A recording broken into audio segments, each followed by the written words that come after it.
Welcome to this webinar. I have had to pre-record it just because some coaching stuff's come up. So it's not going to be live, but it's going to be pre-recorded and released later on today. So if you're watching this, obviously, hopefully you'll enjoy it. We're just going to cover a load of stuff about out of possession, which has been our topic for the week and what we've been, for the month, sorry, what we've been discussing. So there's a few various bits in here. We cover a few different topics. We don't go into huge depth about one individual topic, but it's a bit more of a basic overview, really. So moving on from this to the next, here's the agenda for the webinar. We're going to discuss a little bit the out of possession phases, which are basically pressing, delay, deny, dictate, and then emergency defending.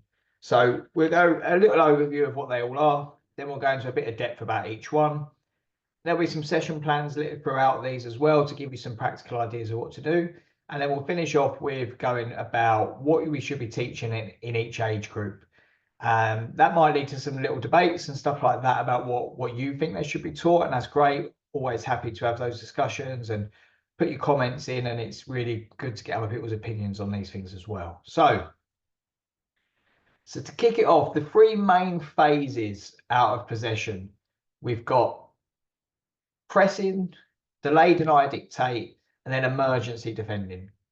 So you could argue that these probably follow a logical order, that you might try and press.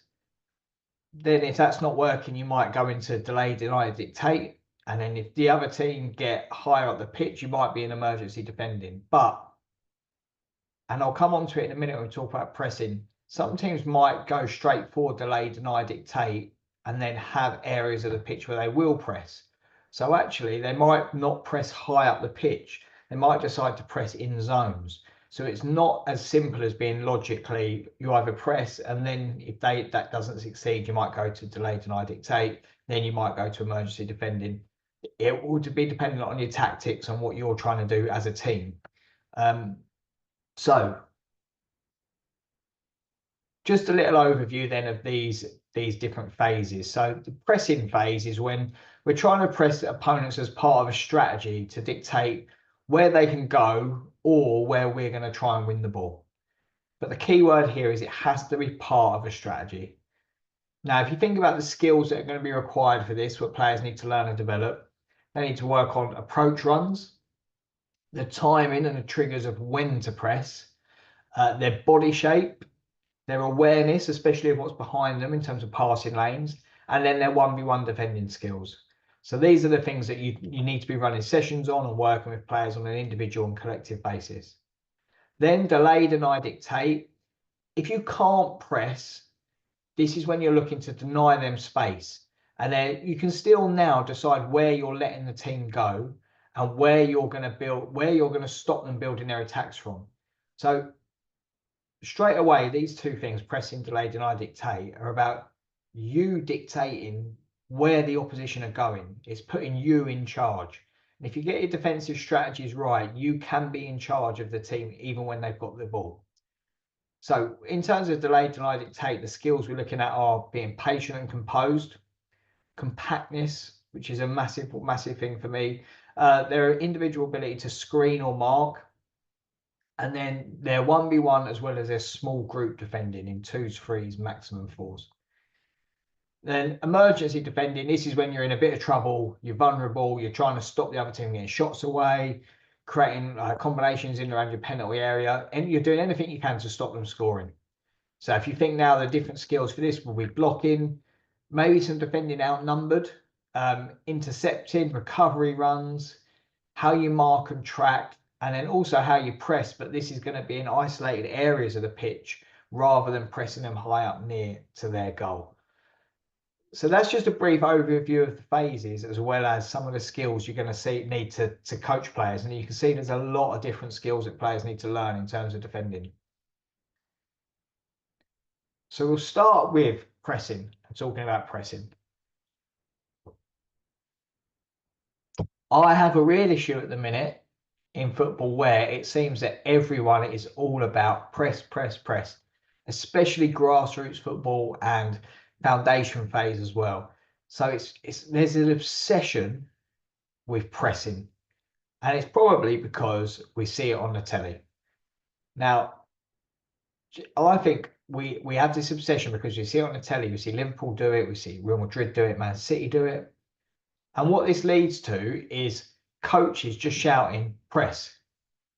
But press means the word press and shouting out at your team means nothing unless you've worked on strategies of how you press as a team and individually.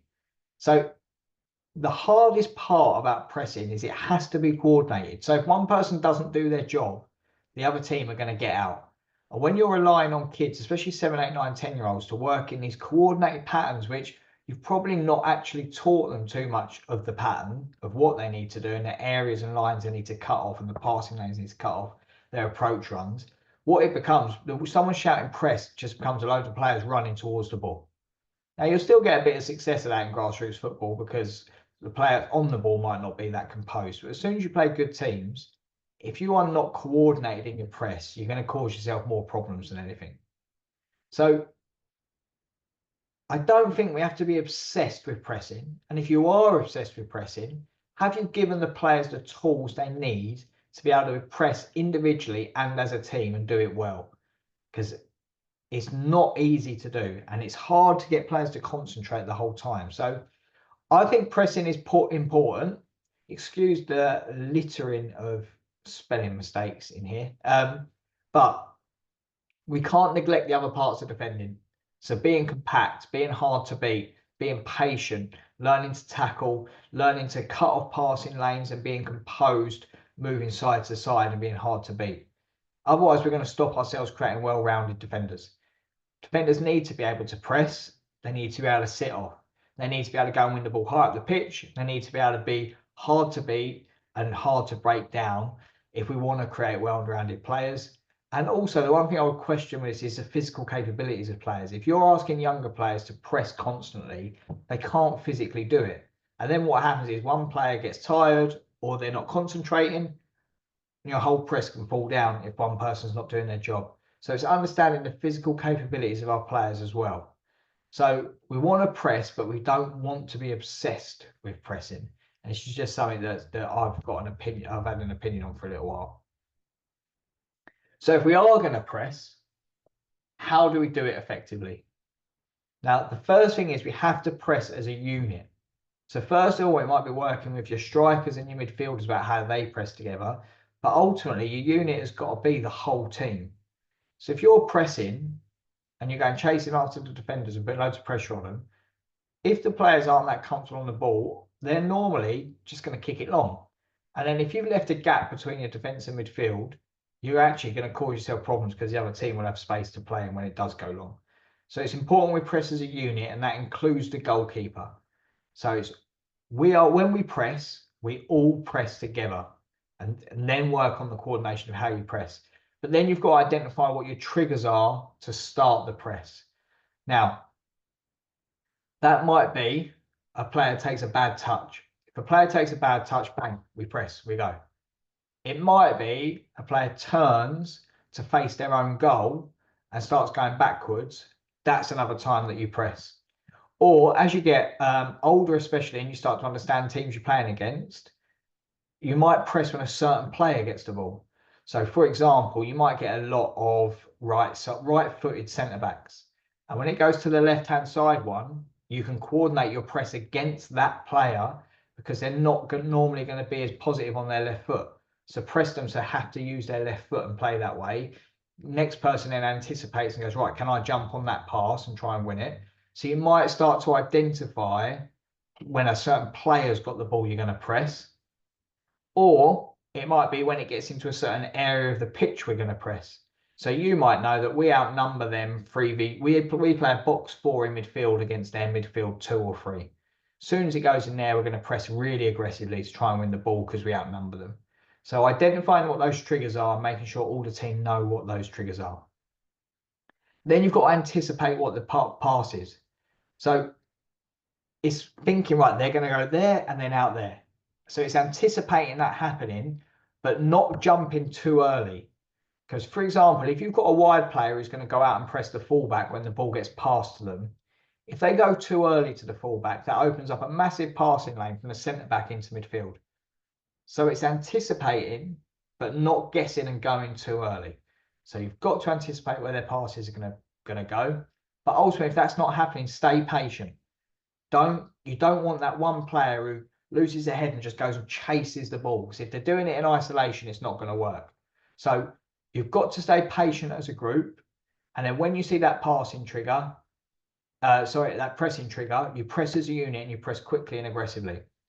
And another good thing for my personal, I always try and force the opponents wide. That's for me. Some people might say might want to show them inside. I try and force them wide. The reason being is there you've got the sideline. That connects another defender and it automatically closes down the other team's space. So I'll try and force the opponents wide. That then is where I want my pressing triggers, and I'll try and cut the pitch off so they can't switch the play. That narrows down the area they've got to play in, and it can make it a bit easier for you to press. Now, here's a session that I would use in terms of pressing. And I think for me, if you don't get the 1v1 defending part right and the aspects of how to defend 1v1, you're going to struggle to press effectively. Now, the key to this practice is this little red gate that you can see here. So the way the practice works, roughly 10 yards by 20 yards, this team here are defenders, and they'll pass the ball in for the attackers who are trying to score in the red gate or the blue gate. So they can dribble through the red gate or dribble through the blue gate. You can allow them to pass through it if you want. But actually, for the start, I say they've got to dribble through it. Now, one of the other rules is once they go past the red gate, they can't go back to it. So that forces them, once they go past the red gate, to attack this area. So now think of this as a centre back. Centre back comes out here to meet the ball.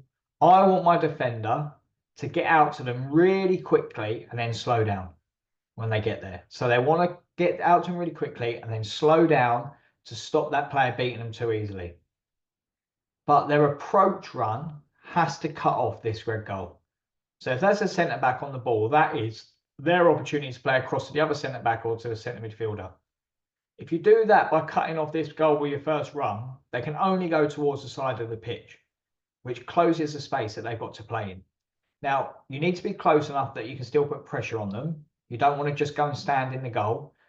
But then once they go past the red goal, you've got to track the player to try and stop them scoring in this blue goal. If the defender wins it for the practice, you want them to dribble over the line. So this will be like winning the ball off the centre back and then attacking the goal straight away. It's really important that the defender also gets sideways on and is really hard to beat. So the practice is pretty simple. After that go, they can swap ends or they go back to the same end that you want them to go to. But it's just a nice, fun 1v1 practice. But you need to work on get out quick and slow down, cut off the side goal, and then get sideways on and be hard to beat. Now, to progress this practice, and this is what I like to do, because I think you need to earn the right to play. We don't want it to be, right, you can attack now because it's your turn. And also, if you make it a reward for attacking or defending well, the attackers are probably going to attack properly rather than going, oh, well, I'm not going to attack next anyway, so I'm going to try all these different things and different skills. So a defender gets to become attacker if they win the ball and transition over the line. If they don't manage to win the ball and transition over the line, they don't get to become an attacker. Now, a middle ground is if you stop them from scoring. If you stop them from scoring, you become the attacker. But if the attacker scores, they get to attack again. So you might want to do this to up the standards and up the levels from all of your players. Now, a pressing session, I talk about this session all the time. It's my favorite session. I always do this for pressing. Doesn't matter if I'm doing that with 7-year-olds, 9-year-olds, 13-year-olds, whatever, it doesn't matter. So if you play a match, whether it's 4v4, 5v5, 6v6, 7v7, whatever, you split the pitch into thirds. Now the red team are attacking the top goal. If the red team win the ball in this third, in the top third, and then go on and score, which shows a really high press, it's going to be worth 3 goals to them. If they win it in the middle third and go and score, it's worth 2. if they win it in the bottom third and go and score, it's worth 1. So that's the game and the practice. So you play 5-minute games, however you want to do it, 5-minute games, 6-minute games. I've suggested on here, play a 20-minute game and split it into 4 quarters. The reason you do this is you want the teams to have discussions between each quarter about how they're pressing. Is it working? What's not working? What's your tactics going to be? You have to give ownership to them, and then they have to start coordinating. Right, your role is this, your role is this, your role is this. And then they can review it in each break and then try and improve. And this is a way to teach players tactics. You have to then review it themselves and then try and get them, see if they can improve. They might not, they might get worse, but then they have to review it again and try and improve.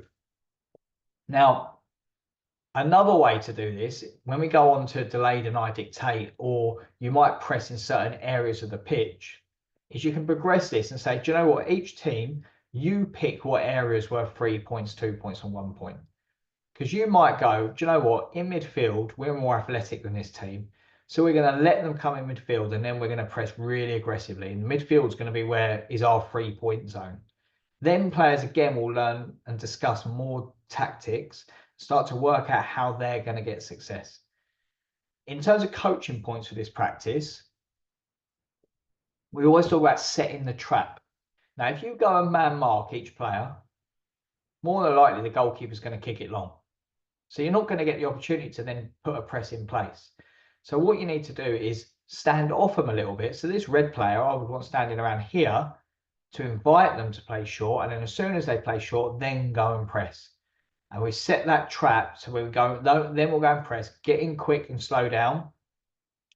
And then cut off their passing options with your run.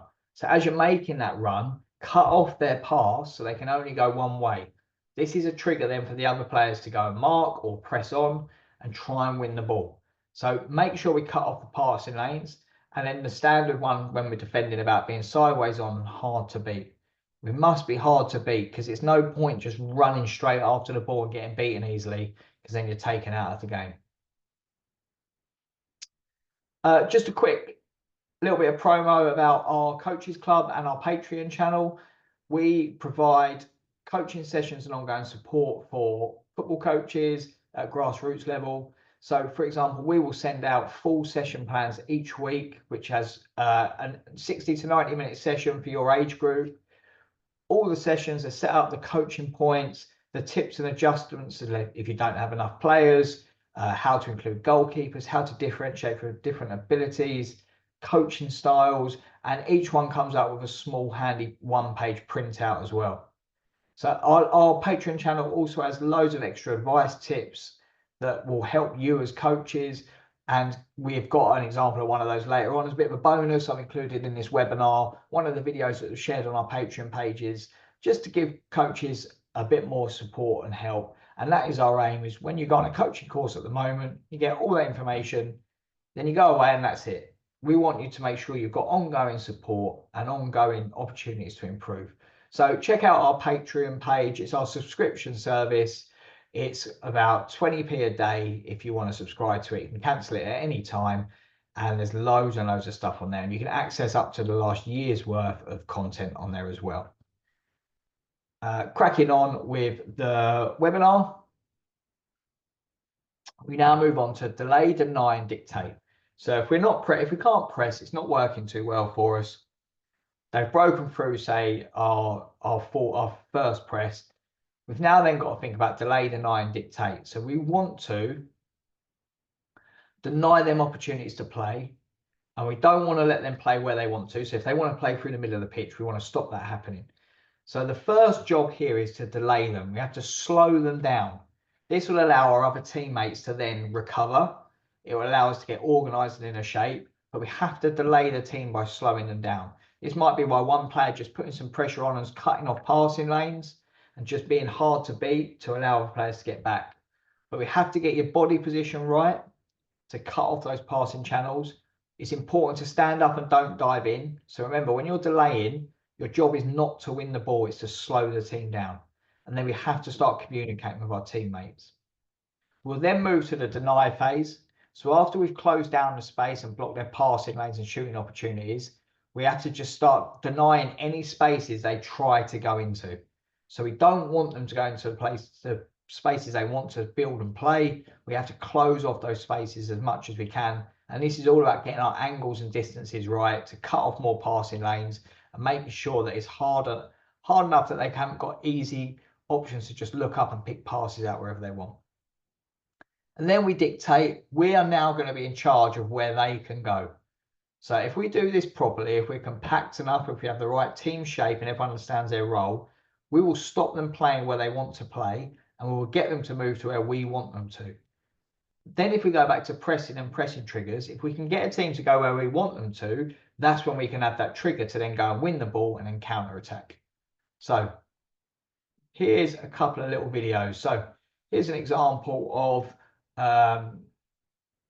Tottenham against Man City, which you probably expect. Man City are going to win the ball, have lots of possession.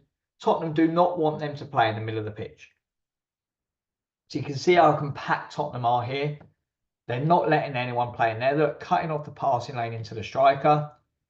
Enough distance here to put them off playing there. So then they go around the outside. But they're patient. You can see Spurs here are patient. Close enough to stop them making it too easy. Nothing. They do not want to let Man City play in here. So they're cutting off all these passing lanes. And then they've looked and they've won the ball. So again, ball up there. Now they're going to get tighter. They have to put a little bit of pressure on the ball. Okay. Cutting off the passing lanes. That's it. They'll let them play wide. They'll let them cross it. Now, here's another one. Again, they're a bit higher up the pitch now, but they do not want to let them play down the middle of the pitch. So you can see cutting off the lanes and the pass lanes into the strikers or the advanced midfielders. When it goes out wide, then they'll press and put some 1v1, 2v1s on. So, but they will not let them play through the central part of the pitch. So this is a very good example of delay, deny, dictate. Because Tottenham arguably are in charge of where Man City are going at this point. You can see there that was probably recovered quickly, but again Man City are trying to create these opportunities, and then when it gets there, so if you go back to that one, it was a bit of a bad touch facing his own goal, went and put actual pressure on the player. Now here's another game where this was USA versus France, and in the World Cup, and this was just to show actually this is a bit higher up the pitch. So you can see they're trying to be compact and hard to beat, but they're doing this higher up the pitch rather than too deep. And again, they don't want them playing down the middle of the pitch. They'll mark in here and then they'll cut passing lanes off. So again, delay, deny, dictate. And then when they win the ball, they'll try and counter attack.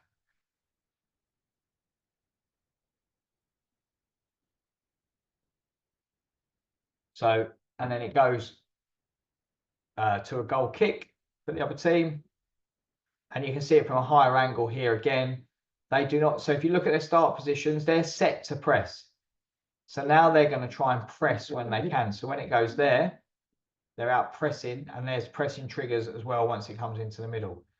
They've got out from their first press, so now they're trying to delay, deny, dictate, but they're still being quite aggressive with trying to win the ball when it goes out wide as well. So in terms of delay, deny, dictate, one of the most important things is working on being compact as a team, as a group. Now in this practice, you can do this in 3s or 4s, and it's just about teaching who should press, who should cover, and then when you cover, can you cut off passing lanes? So set up, these are 3 teams, a purple, yellow and blue team. The blue team and the purple team are the attackers and the yellows are defenders.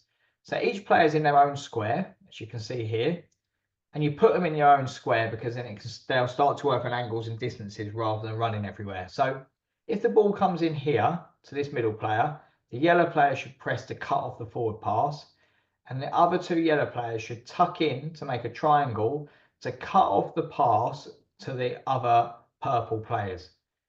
If the ball then gets played sideways again, the next yellow should go in front, the others should tuck in and cut off the passing lanes.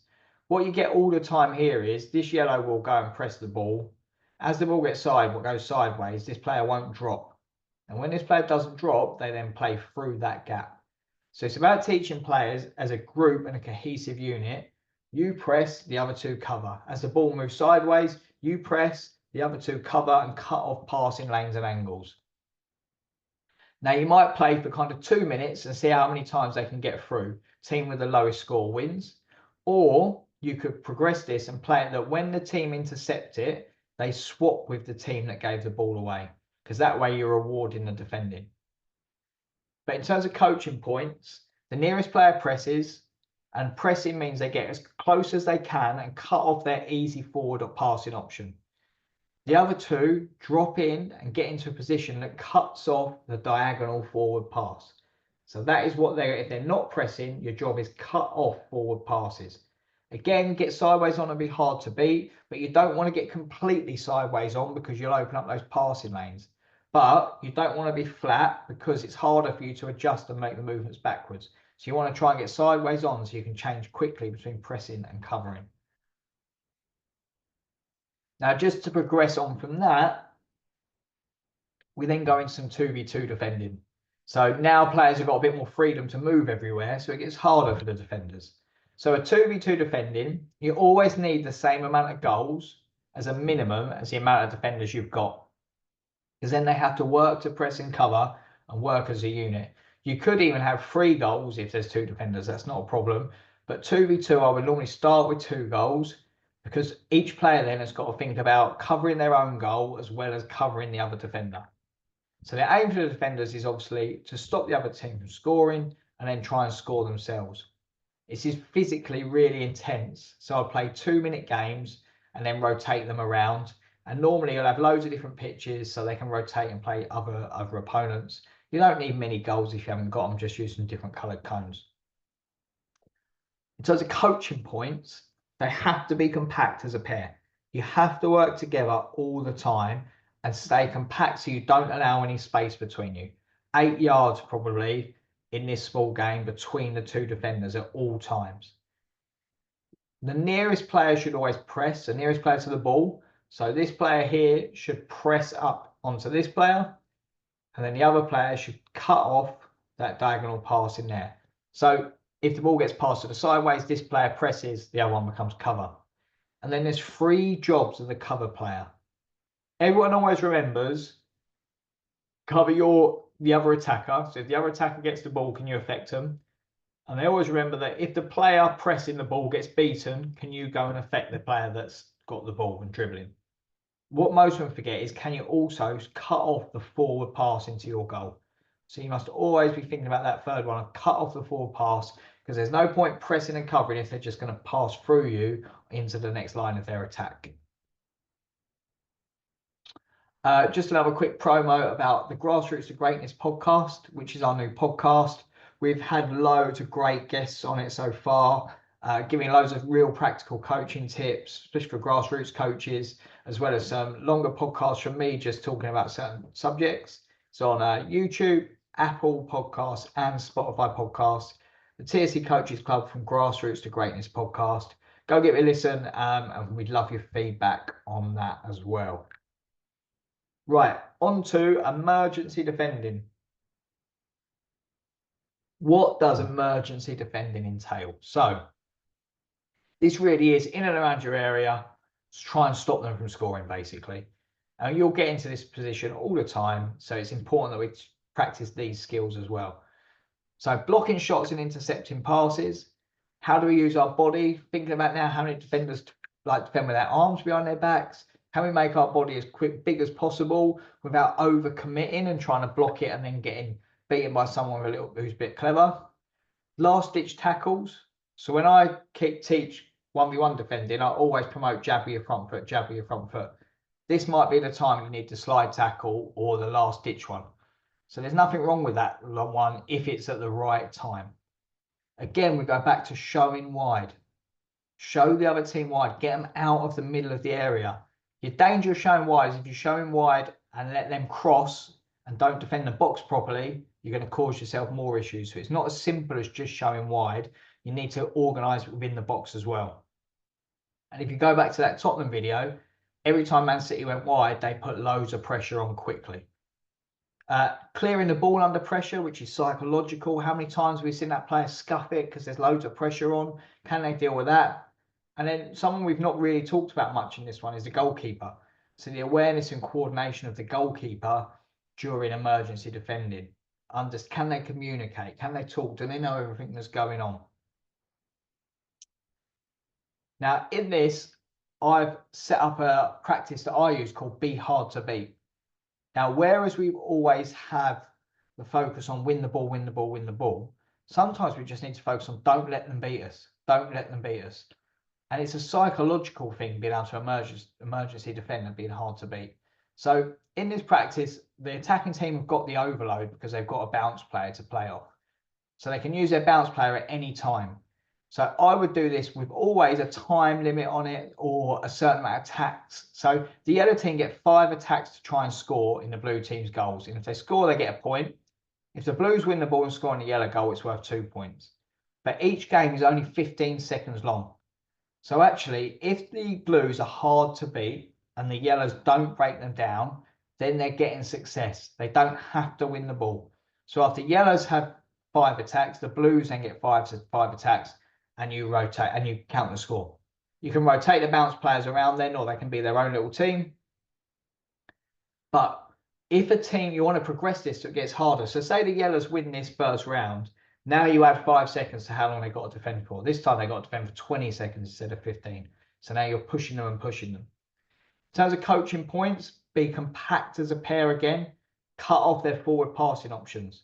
So they're trying to score in the mini goals, but try and cut off those passing options. It's about slowing them down and then winning the ball when we can. This is where the patience comes in of being don't overcommit. Your priority is to be hard to beat and slow the attacking team down. But win the ball if you can. There's a lot of risk because they're close to your goal and they've got an extra player. But if you get the chance to win the ball and counter attack because you get a reward for it. So here's some little coaching tips to help you get better and your players get better at emergency defending.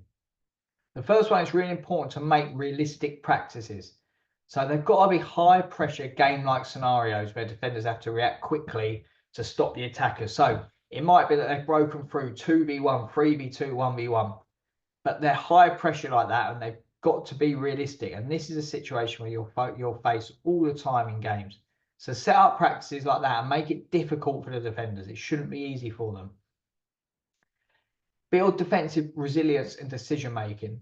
So it's teaching players when they have to tackle, when they have to block, when they have to delay. What do they need to do?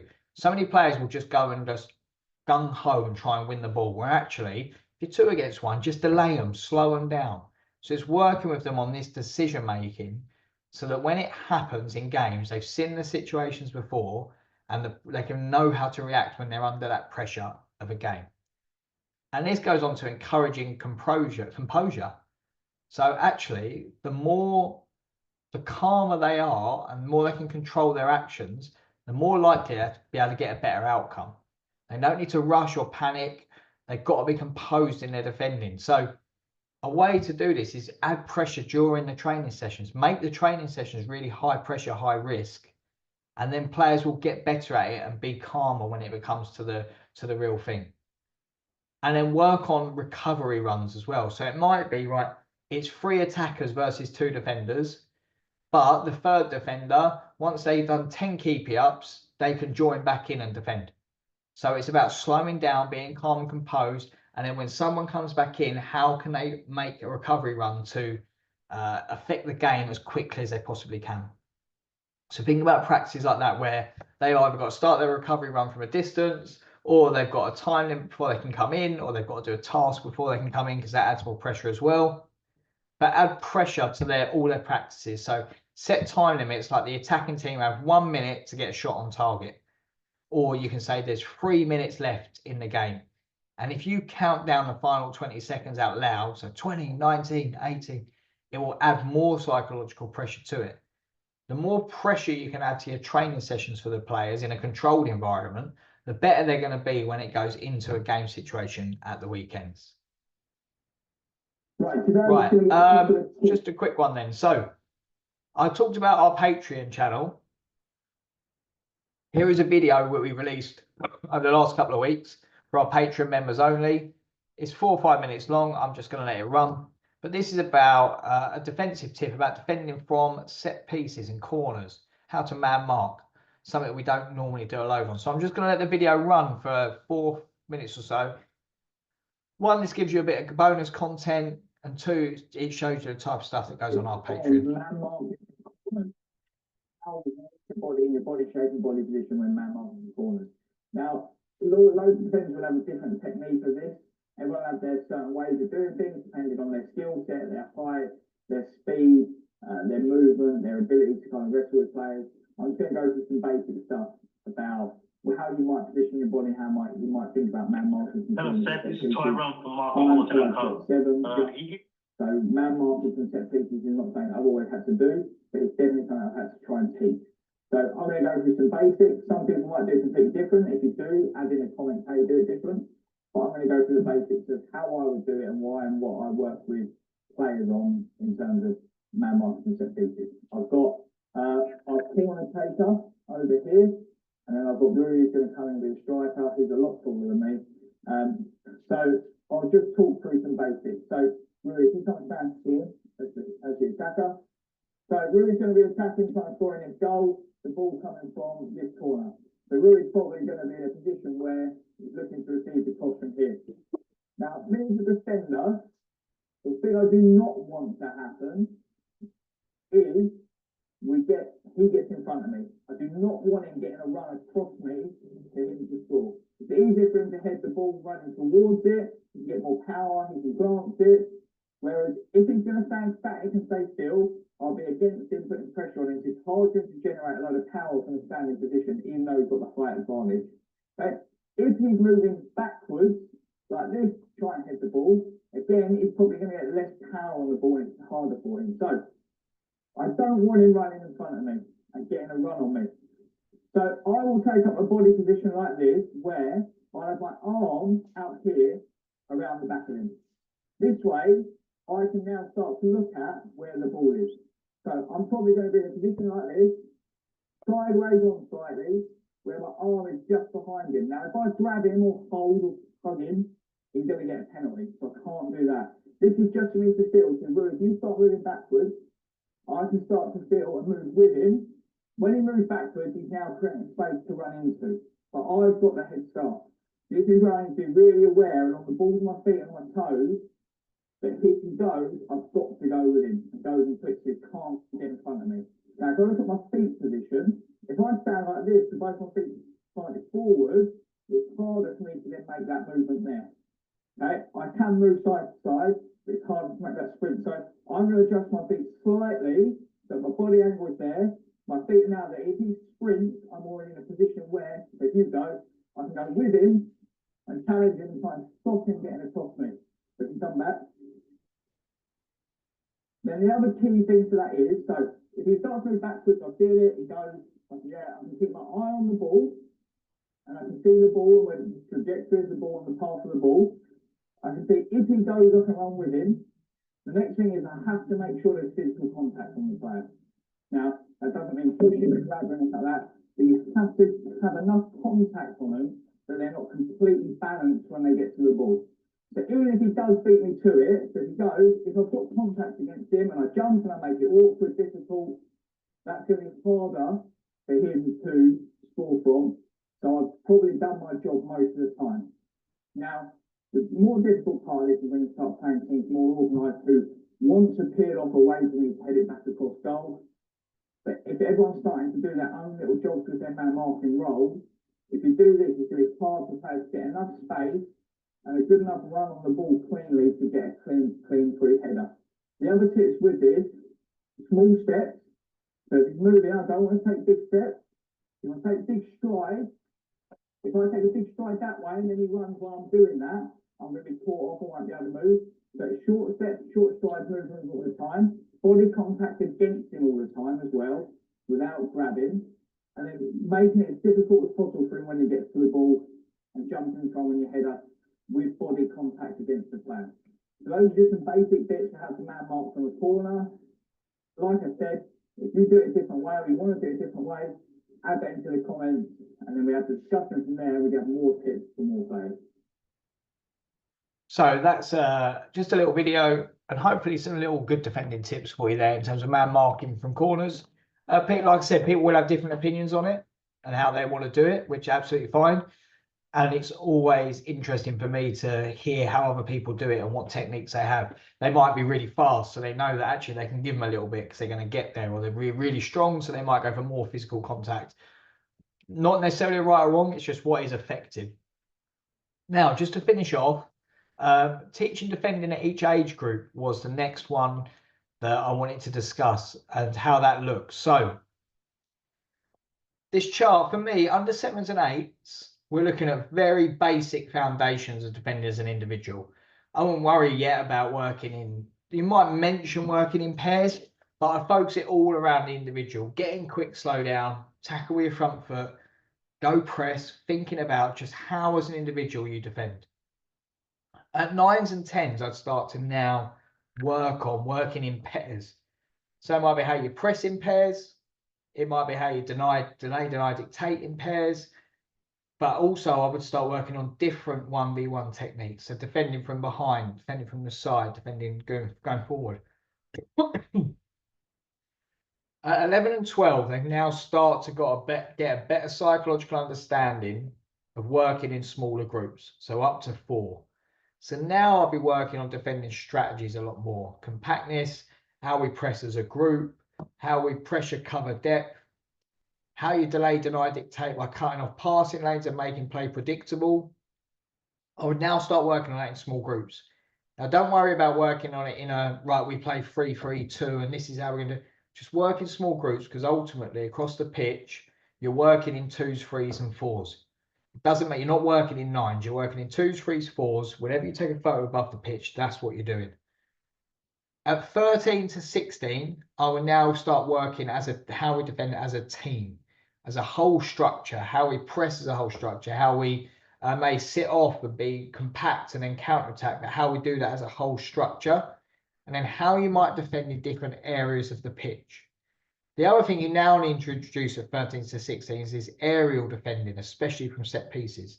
Especially with they're not allowed to head the ball till certain ages now. It's getting that in at this age and doing a lot of it and making sure they aren't scared to hit the ball.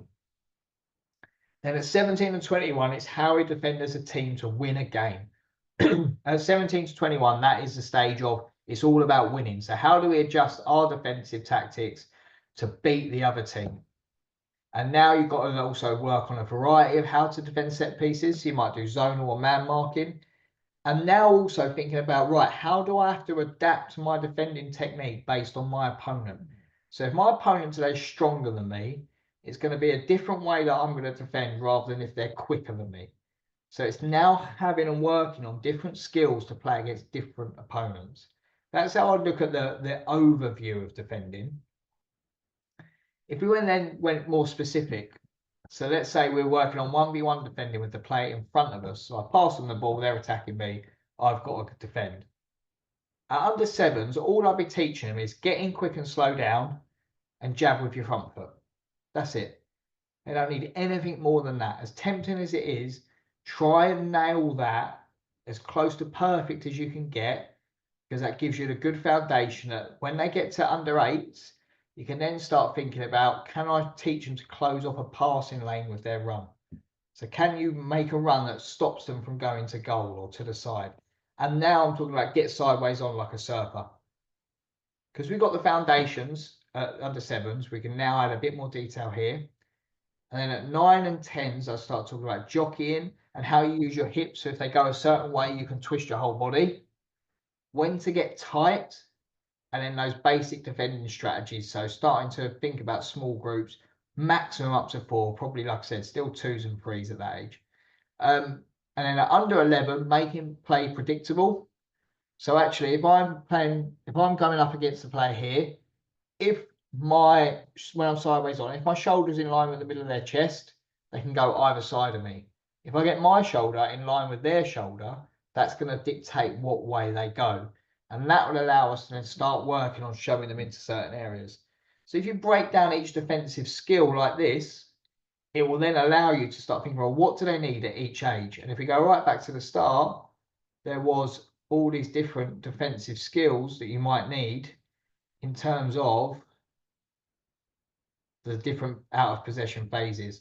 So if you break all those down, what do they need at under 7s, what do they need at 9s, 10s, 12s, that will give you a kind of template for your coaching for the whole of their career if you're working with them from young ages to older ages. Thank you for watching. Hopefully that has been useful. So please remember to follow TSC Coaches Club. We are on at our website, tsccoachesclub.com. We're on Facebook, Instagram, TikTok, Patreon and YouTube. You can find us everywhere.